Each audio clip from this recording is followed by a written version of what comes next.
bien le fun à pratiquer. Ça fait longtemps que je joue cette pièce-là, de temps en temps, c'est un beau petit rappel. Là. Et puis, c'est aussi un beau petit rappel de beaucoup de problèmes techniques à la clarinette, la tenue de l'instrument. J'encourage vraiment à pratiquer cette pièce-là, commencer tranquillement, là, évidemment. Donc, si vous vous amusez à faire du double détaché, de la respiration continue, évidemment que c'est une bonne place pour le faire. Il y a beaucoup d'endroits où c'est assez facile, dans le médium, dans le grave, donc pas besoin d'être un pro. Ça se fait assez bien si vous avez une petite base de respiration continue. Par contre, c'est ça, les questions de tenue de l'instrument, vraiment importantes. Question rythmique des doigts, la mélodie, sentir la mélodie dans les doigts, qui est vraiment important. Le geste, l'importance du geste, les bons gestes, la bonne... pour éviter des tensions, pour éviter d'avoir des notes, les mouvements répétés qui deviennent tendus, des choses comme... si vous mettez à avoir... Si la vitesse de doigt est trop grande, si le geste est brusque, ça ne répétera pas du tout, ça va bloquer rapidement, surtout après 2 pages, il va y avoir des gros problèmes. Je prends ça par exemple un item à la fois, le bon geste, ça peut être par exemple, le bon geste en fait c'est d'exagérer les gestes quand je pratique lentement.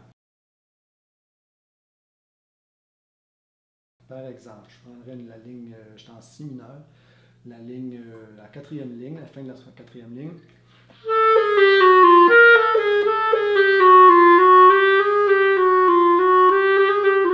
J'exagère beaucoup le geste et plus je vais accélérer, plus sans y penser, j'ai moins de temps, mes doigts vont se rendre moins loin, mes gestes vont être moins gros, les gestes vont être aussi précis mais beaucoup plus rapprochés de l'instrument. Et puis c'est quelque chose que je pratiquerais très lentement avec des gestes très exagérés.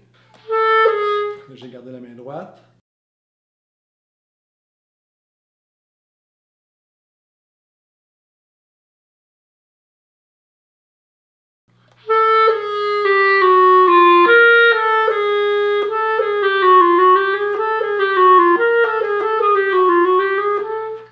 Les changements de registre soient très très clairs, qu'il n'y ait aucun délai, sinon on n'aura même pas la note à la vitesse où ça va. Si la clarinette a tendance à tomber dans ce genre de ligne-là à cause des sols dièses. Si vous perdez le contrôle de la clarinette sur un truc aussi virtuose, c'est vraiment difficile. D'autres endroits comme ça...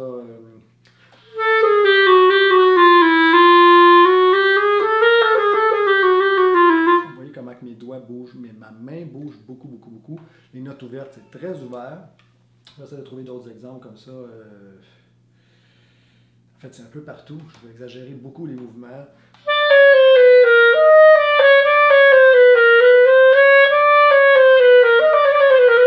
Puis plus j'accélère, plus les doigts vont naturellement rester collés sur la clarinette.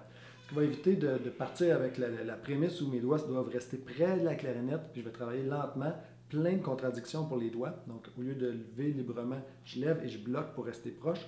Il lève, même exagérément, donc ça apprend les bons mouvements à mes doigts.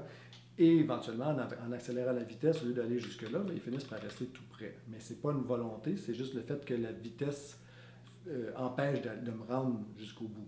Donc, je vais monter, descendre et ça reste tout près. Mais si je garde la main gauche, les doigts collés, puis les autres qui essayent de travailler autour, gros problème. Surtout sur le long terme. Une mesure tout seul, je peux imaginer, je garde lui. Non, je ne suis pas capable finalement. C'est vraiment trop difficile, vous faites ça souvent, là, mais c'est l'enfer.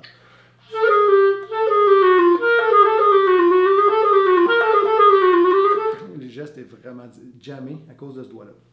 Alors, à éviter, je vais lever les doigts ensemble, une main ensemble.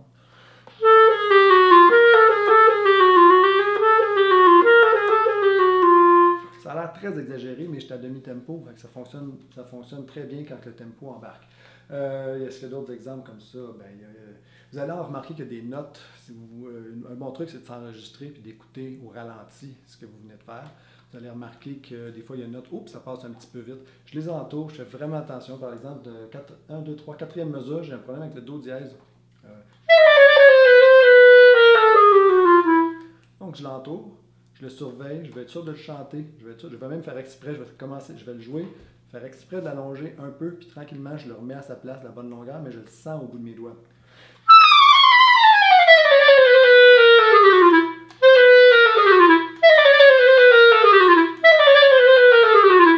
Tranquillement, il revient à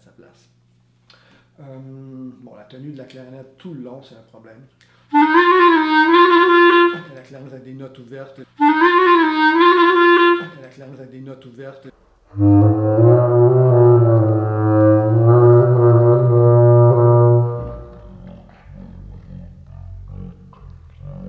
Il faut garder le contrôle, donc le pouce droit. Des fois, c'est le pouce gauche qui va tenir également. Essayez de tenir le plus à gauche possible, mais il y a tellement d'endroits où il faut mettre le poids sur le pouce gauche. J'oublie quelque chose. Oui, ben, je pense que le rythme, très important de sentir son rythme dans tout ça.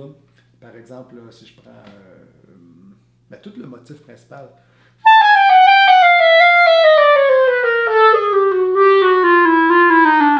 1, 2, 1, 1, 2, je le sens dans mes doigts, donc en allongeant même un petit peu des fois les premières, tricher un peu pour les faire chanter, faire sortir le rythme de tout ça, surtout là on n'a pas de piano, on n'a pas d'accompagnement.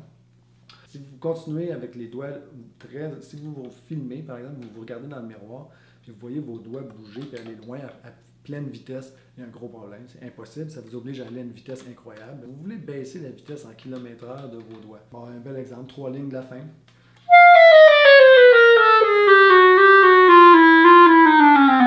Bon, choisissez bien vos doigtés aussi, là, celui-là ou celui-là. Souvent, ça va faire une grosse différence.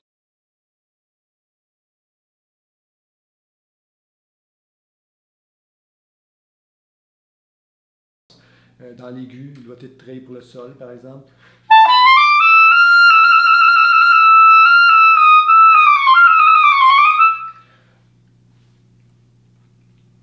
Donc, ben c'est tout, je pense. Levez les doigts, la rythmique, les gestes clairs, la tenue de l'instrument. Avec ça, vous devriez être bon. Un petit peu de pratique aussi. Alors, à bientôt.